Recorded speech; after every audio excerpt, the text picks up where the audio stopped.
मराठी सिनेसृष्टीत पुन्हा एकदा इतिहास घडण्याची तयारी सुरू झाली आहे.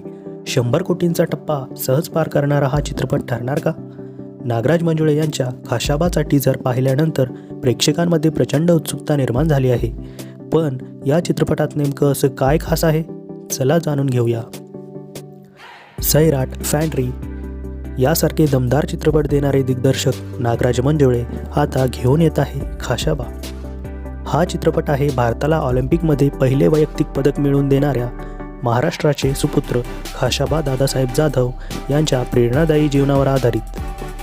अत्यंत प्रतिकूल परिस्थितीशी झुंज देत 1952च्या हेलसिंकी ऑलिम्पिकमध्ये कांस्यपदक जिंकणाऱ्या या महान खेळाडूचा संघर्ष आता मोठ्या पडद्यावर पाहायला मिळणार आहे.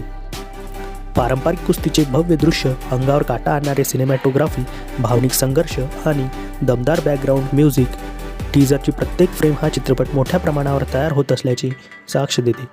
या चित्रपटाला अजय अतुल यांचं संगीत लाभलं आहे. त्यामुळे गाणी आणि बॅकग्राऊंड स्कोअरही प्रेक्षकांच्या मनावर राज्य करतील यात शंका नाही.